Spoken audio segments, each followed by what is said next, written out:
Okay, I'm Quentin Paine, and I'd like to welcome you to Legendary Business Owners, where I get business owners to talk about their inspiring stories of struggle and ultimate success. Today we're talking with Calvin Correli, founder of Simplero, which is a first-class online platform that lets entrepreneurs such as coaches, speakers, and consultants publish and profit from their knowledge. Okay, I'd like to kick off the session by asking you what your motivation was for starting Simplero. For me as an entrepreneur, it's a long journey, and for the first many years of my entrepreneurial journey, it was all about like what's the exit? How can I be like a multi-millionaire? Preferably before turning 30. Like I wanted to be really rich, and I was very certain that I was going to be really rich. But then I turned 30.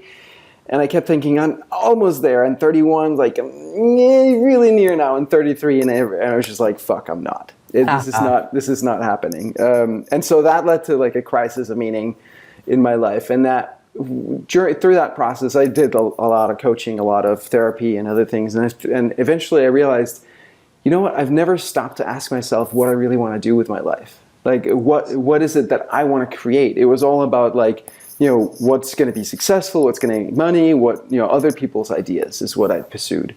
And so I was like, what would I really like to do? And I sat down one day and I was like, you know, asking myself a bunch of questions about what I found really exciting and what kind of people I loved being around and like what made me feel energized. And kind of in the middle of that process, it just jumped out at me that spirituality, which was a side of me that I'd started to really open up again in the year or two before, and entrepreneurship, which had always been a part of my life, they're figuring out how to bring those two together. So it wasn't like now we're doing business and it's all like serious and stone-faced and we don't have any feelings or any like sense of wants or self. And now we're like over here in the spiritual corner, but we can't do anything like business-like or creating things in that corner, but really bringing them together. And so I was like, and I kind of realized that, you know, there's this place of surrender, this place of like a bit higher self, a bigger self that knows, and this sense of like life and what life kind of wants to do with me, or like, you know, you can kind of stay in that flow of like you don't have any plans, but you just know where to go this second or this. I'm like, if we could bring that kind of spirit into entrepreneurship, where like entrepreneurship is this like a massively creative process. It's a process of unknown. You don't know where you're going. You don't know how it's going to turn out, right? If we can bring that awareness to being an entrepreneur, that would just be amazing, and it would solve so many challenges and problems that I saw in myself and in others as an entrepreneur. So I was like, this is a match made in heaven, you know, really. And it was just like, it was kind of like a complete picture that just landed inside of my brain in a weird way. And I could see like, this is like the perfect way for me to approach entrepreneurship and for anyone else, I suppose. But it's also, as an investor, you want to invest in people who are, you know, really living their dharma, if you will, as an entrepreneur, who are really doing business entrepreneurship because this particular problem they're trying to solve is their life's purpose to solve, right? Because then you know that they're not going to quit on you. They're not going to give up because it gets tough or whatever. They're going to keep at it in some way. And you know that they have the forces of the universe on their side, right? So as an investor, of course you want to invest in that kind of company. And as a society, this, like bringing everybody in alignment with their purpose, is exactly how we unlock the massive potential, the massive unutilized potential that everybody in our society, in our community has. And so that's how we create growth. And when you're in that space of alignment, you won't go hurt other people or hurt the nature and things like. So it's also the way that we solve all the challenges that we're facing as a nation. I was like, this is crazy. This is this is the shit. And so that's when I decided I got to start teaching this to other entrepreneurs. And so I started to teach a little bit, realized that I didn't know jack shit about, I was a programmer. I didn't know anything about, you know, running workshops or seminars or selling those, and then I discovered this online course thing was really kind of starting to happen. This was in the beginning of 2008. Yes. And so eventually I got a business off the ground selling I realized people were more into buying marketing than they were into buying spirituality. So I kind of sold marketing and with the spiritual component as the backdrop. And that's how I got started. And then needed software to run that business, wrote that software, and then eventually people started to ask, can I use your software? And then the business of Simplero was born. Oh, how brilliant. Yeah. It reminds me slightly of Derek Sivers' story with CD Baby. Yes. You know, wrote it for himself, and then friends asked, and bingo. And I think he said his top marketing tip was be nice to people. Yeah. I think that was it. Yeah. That's the funny thing, because like in 2008 and 9 and maybe 10, I was kind of the go-to info marketing guru in Denmark, where I'm from. And like, so I opened that market in Denmark. I think I was probably the first or one of the first, absolute first to do that in Denmark and talk about it and teach it. And I really got into marketing and kind of got really excited about it. And then these days I really can't be bothered. And I know that I kind of should, and like that's part of the business. But I realized that for me, I just love creating a product that's as good as I know how to make it. And I love connecting with people and serving the people who use my product. So I'm just focusing on that. And so far it's working out okay. I'm sure like my company could be 10 times bigger had I focused more on marketing, but I'm really happy with the customers I have, the life that I have, and it's doubling every year, and it's purely from word of mouth. So that makes me very grateful. Yeah. Well, I imagine that it hasn't all been plain sailing. So, can you remember back in 2008 when you were setting it up, any sort of bumps along the way, problems? Yeah. Well, many. Many. Is there anything in particular that you're referring to, or do you want me to just go off the top of my head? Just off the top of your head. The reason that I ask is that the people watching this are themselves going through both downs and ups with running their business, and it's always, well, I think it's always nice to hear other people's stories of struggle as well, and the fact that you can get through it. So yeah.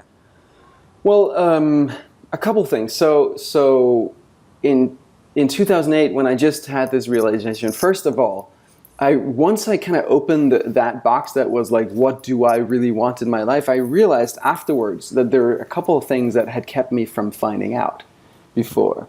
And one was, and they're not rational fears, they're all irrational fears. One was that I was afraid there wasn't anything that I would really love to do or be passionate about. And I realized that had kept me from looking. And the second was that I was afraid that if I had not, that there might be something, but it was going to take me at least like a decade or two to find it, and it was going to be too late. And so I might not even, I might as well not bother. And the third was that I might find that what I'm here to do is something that I don't like. In particular, I was really scared that it was going to turn out that I was going to be some kind of healer, and it turns out that I am. So there you go. That's kind of good. Yeah. And I think, to some extent, life can be like that. Like that the thing that is really the best for us is the thing that we resist the most, and that's why we're not finding it, right? Oh, I think that's so true. Once I got going, the first product I put together, like information product, was something called Productivity for Programmers. Mm-hmm. And I had a friend who was doing online video classes for developers on like very technical topics, Ruby and Rails and things like that. And so I approached him and said, "What about doing some kind of coaching thing for your audience?" And he was like, "Sure." And so we sent a survey to his customers and asked them what they most wanted to know about. And the number one thing was time and productivity. So I was like, all right, let me do something about that. And in the end, it took me all of like an hour and a half, maybe 2 hours to record it. And it's still bringing me in like a couple $100 a month at least now, 6 years later from that deal. No marketing or nothing. Well, he took care of that. So it was like I just recorded the audio and he put together everything else and marketed and sold it, and I got a royalty from that, and I'm still getting the royalty for that work. And he even sent immediately a $2,000 advance plus a professional microphone with like shock mount and pop filter and like all that stuff, so I could really do a proper recording. Yes. And yet it took me, I want to say, somewhere between 3 and 6 months to actually do it. Yeah. because I was so scared of who am I to teach? Yeah. What do I have to teach here? What if they don't like it? What if it doesn't have value for them? What if someone knows something better that I don't like? Blah blah blah. All that stuff, right? And I realized so your biggest issue has been in the early days was self-doubt. Yeah, and fear, which is like related to that. Yes, yeah, absolutely, completely. Yeah, I had a self-worth that was minus $1 billion, I think. Minus. Yeah. Yes, yeah. I normally ask, on a scale of 0 to 10. Yeah, but that's the first time anybody's ever said less than 0. For me, it was like me being here and taking up physical space and breathing the air that other more worthy people, and anyone was more worthy than me. That was like, I was a net negative just by being here. And so I was always up against that. I had to really prove my right to exist in some way. Yes. And the way that I thought I had to prove that was to be massively successful, and I wasn't. So. And then, who do you think you were trying to prove that to? Well, to some internalized version of my dad, definitely. Yeah. Yes. When I talked to him about it today, he's like, "I have no idea where you got that idea from." but that's a good insight, actually. Very good. Brilliant. So, in terms of just straightforward business, were there any downsides, or was it? I mean, it sounds like it was pretty plain sailing. Yeah. Well, I mean, it took a long time before it was anywhere near something that could pay for rent and something I could live off of. So it was always funded by doing some courses or some other things so that I could live and keep developing the software. There were a number of times where I was like, I doubted whether this was really what I wanted to do, if I wanted to continue. There was I talked to some people about selling it and things like that. But at the end of the day, actually, and that's something that I'm really grateful for. What kept me going was that there were customers who relied on it for their livelihood and for their business. And I just I could not abandon them. I could not, that meant too much to me. And so in the beginning, there was no official kind of customer support.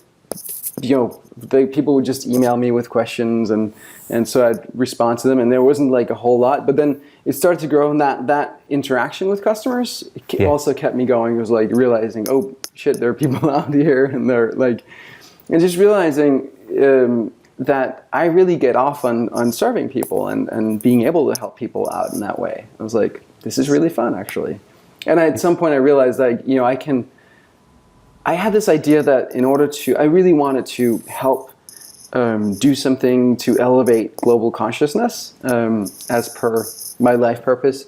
And I realized, I can do that through software, just by the way that I create the software, just by how, do you know how when you have great food, you can feel the consciousness of the chef and the food that you eat. You can kind of, so in the same way, I believe that software and any other product has this spirit of enlightenment or not of the creator in them in some way, and that influences us. So I see my job in that way as well.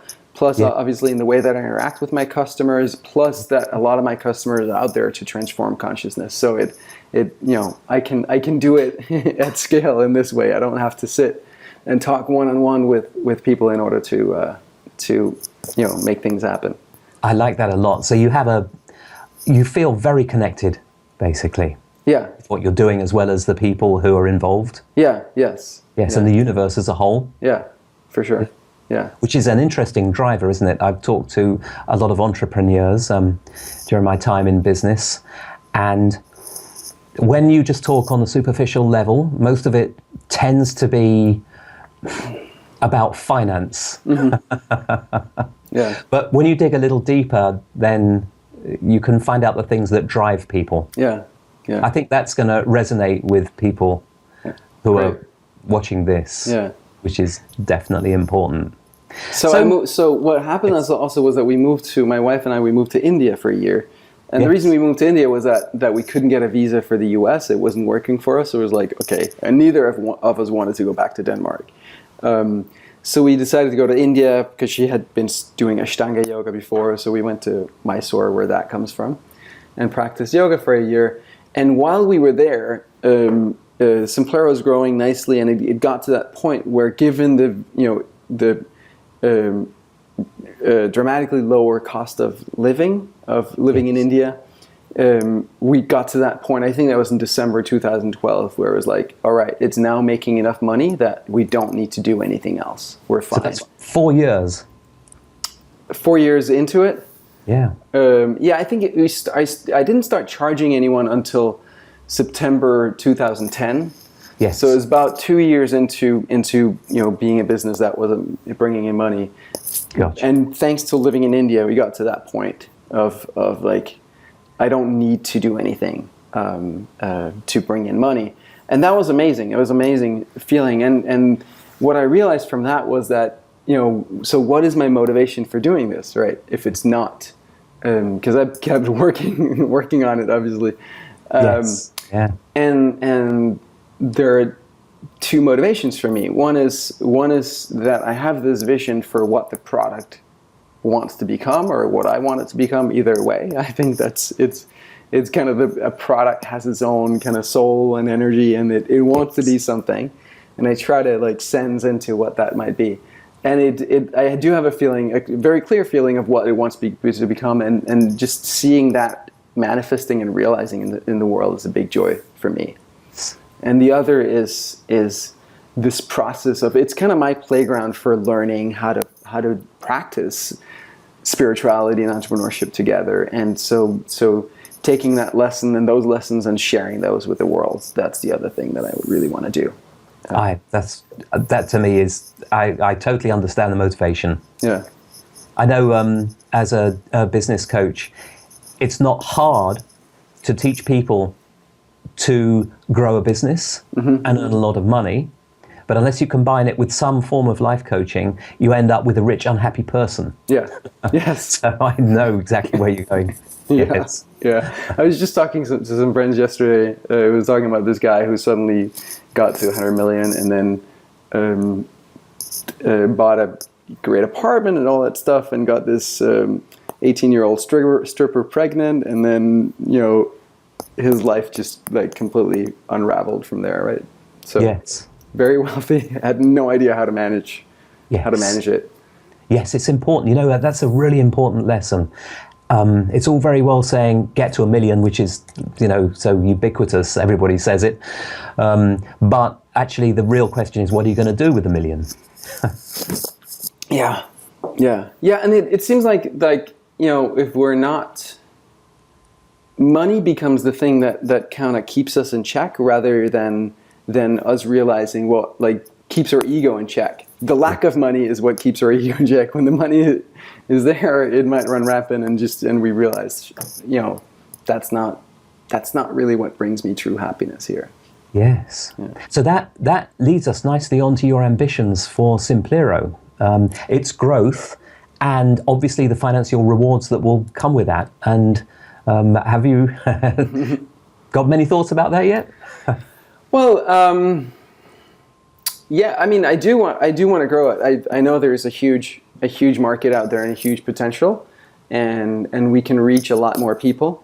And the way I see it is like, the more it grows, the more people we can support in their work out in the world, and the more I can hire people to work, and we can improve the product and build it and grow it. And so that's kind of a fun cycle. That's pleasant for everyone. Yes. And then, like I said, seeing that vision for what I want the product to become, the manifesting. Is there something specific that you're kind of trying to ask to? Yes, it's the one thing that I've learned in business is that you need a map. You need to know where you're going, or get lost. Yeah. Well, and so I wonder if on that map, if you've got a sort of, an A to B, a point. So the way I look at it is I like to have a vision for where it needs to go, but it doesn't have to be like super specific. It's more like a direction, and for me is more, am I connected with inside with what's with essentially my purpose and the business's purpose or the product's purpose. And so it's more about being in the present moment and responding to what I feel called to. But as long as I have that anchor, if I don't have the anchor in myself and in the business, then I'm going to be blown around, right? But if I have that anchor, I can have like a fairly vague idea of where it needs to go. And for me, it's like some things are very detailed, some things are not detailed at all. Yes. But that's how I approach it. That's how I look at it. So I don't have like a very specific map. Every once in a while I'll step back and I'll either meditate or brainstorm or write some things down as bullets, or maybe I'll draw some drawings.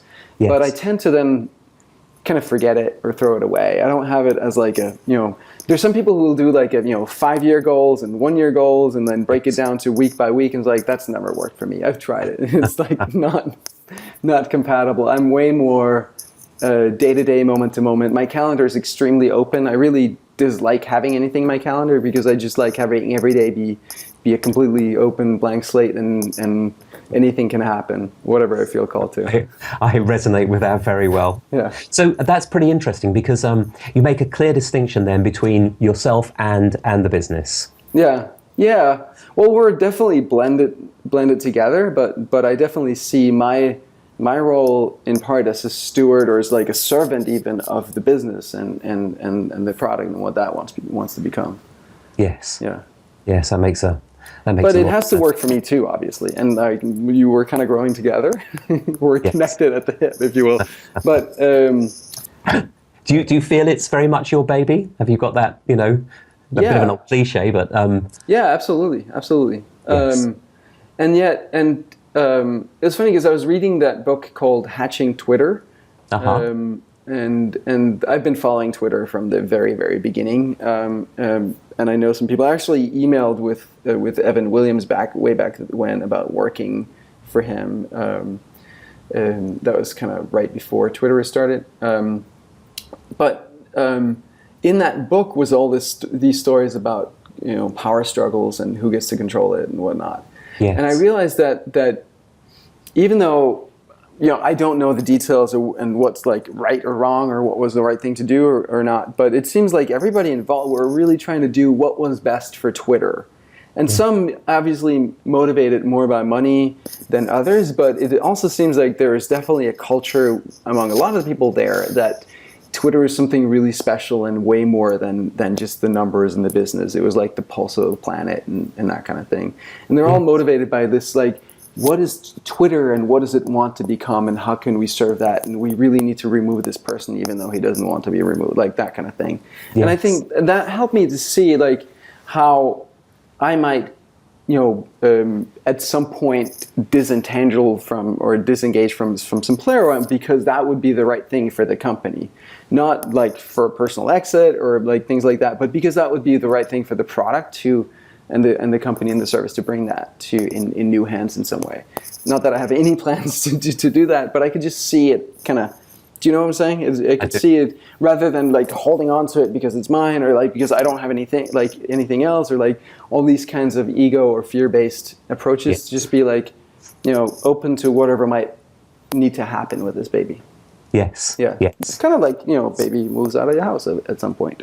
It's funny, isn't it? We've had a baby theme going right throughout this interview. Yeah. So it must be real. Yes. No kidding. Okay, well, that's just been fabulous, I think. To wrap up, I like to ask my guests for their top 3 tips for entrepreneurs. Right. And hopefully you've got some little gems there. Yeah. Well, number 1 would be to do something that you feel like you would do even if it wasn't for the money, right? It's a bit of a cliche, but really, I don't think people need to get hung up on like passion and purpose, and it can be like overwhelming or daunting. I think ultimately life just wants us to feel good, like to feel authentically good, and when we feel good, we're on the right path somehow.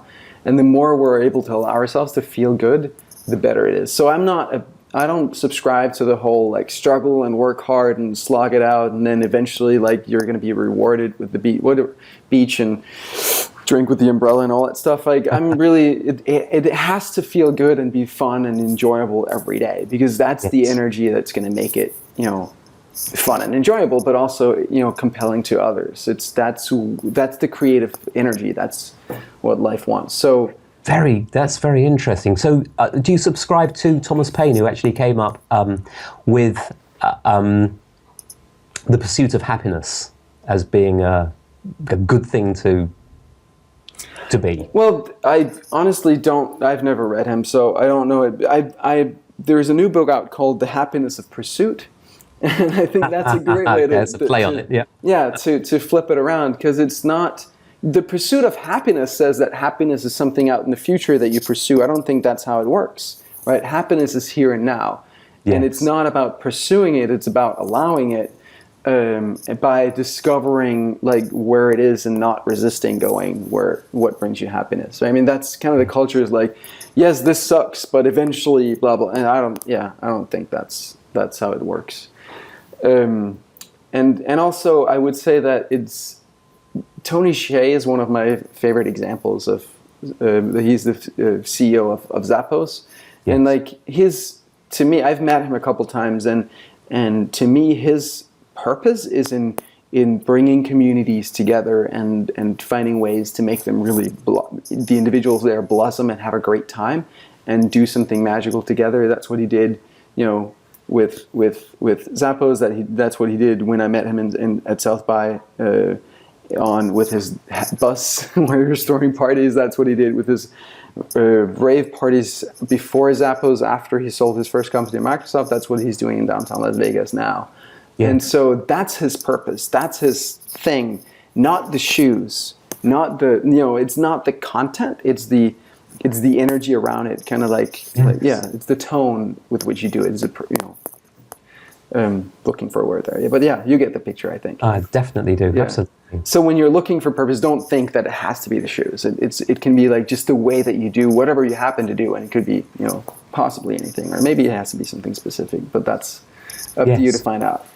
And then number 2 would be turning pro. That was the thing it's a term from Stephen Pressfield, who wrote an amazing book called The War of Art, which is about another one twisted round. Exactly, the internal process of creating art, of which products and entrepreneurship is a form of art to me, and he has another book called Turning Pro, because that was like one chapter in the first book, and it really resonated with a bunch of people, and so he wrote a whole book on the subject.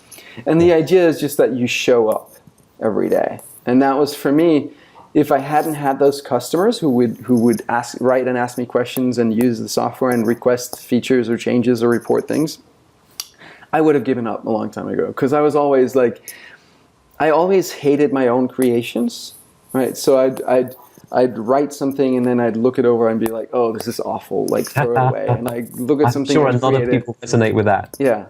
And so by having people who kept me every day, or like at least on a weekly basis, were there to say either positive things or just the fact that they were using it and had some request or some need or some question, which just kept me going. And that was, that helped me get over that hump where finally it was both real, but it was also, I guess I grew a lot in the same period, and I started to actually like what I'd made and kind of appreciate my own creations a bit. And so, but that really helped me. Without that, I would have quit many times. And quitting, well, if you're quitting something that's right for you to quit, that's great. But if you're quitting just because you're like, whatever, then you just now you have to start over again, right? So turning pro and really committing to just whatever it is that you're doing, just stay with it, and no matter what you feel like today, just get in there and open up, feel and be present and be with whatever it is, but go in there and do the work. I remember just recently you talking about your voice coach. Yeah. A similar thing happening there. Yeah. What were you thinking? Questioning a move and she going, duh. Yeah. Yes. Yeah, for sure. Yeah. And now what would number 3 be? I think number 3 would be like what we talked about before. Make sure that you have fun doing it. I mean, do it even if you don't feel like it, but find ways to make it fun. Yes. Because I think that's we can. It's easy to get. You know what? I think maybe number 3 would be to realize that you're the creator. You're God, essentially. Like, you're the creator of everything in your life. Yes. That was something I spent a lot of time, many years, believing that I was a victim at some level. And even when I kind of knew better, I would still go back to that victim position of like things happening to me, and it's because of like parents or country or like blah blah blah, whatever it was, and just really taking ownership over everything that happens, and not in a blame way. I think it's really connected to being able to not necessarily love is great, but at least accept kind of everything that's there and see that trust that it's somehow good for something. I love that. Yes. And then when you're like, I'm wrong, this is not good enough, I'm not there. Like, when you're all like that, you want to find someone to blame, and so you can either blame yourself, which feels awful, or blame someone else, which feels good for like a split second and then still feels awful. Feels awful. so you got to start with actually just appreciating where you are and what you have and what's in your life, and ideally finding a way to be willing to love it. And then from there, you see how you can build from here to something even better. And that it's all within your power. Nothing whatsoever is outside of your power. I think they're 3 wonderful tips, and I love the fact that we've had fun and happiness throughout this entire interview. Yeah. Very important. That's very important to me as well. And your last points, I love that. It's kind of never blame and never complain, and in my case, I had never defend. Right. Yeah. And there's going to be a small part of you that feels like a victim, that has those feelings. So allow those too, without believing in them, without believing they're the truth, but to be there for that part of you that has felt all that pain. Yes. Well, that's been brilliant. Thanks so much for joining us. What can I say? I wish you and Simplero the absolute best in the universe. Thank you so much, Calvin. Thank you, Quentin. It's been a pleasure. Yeah.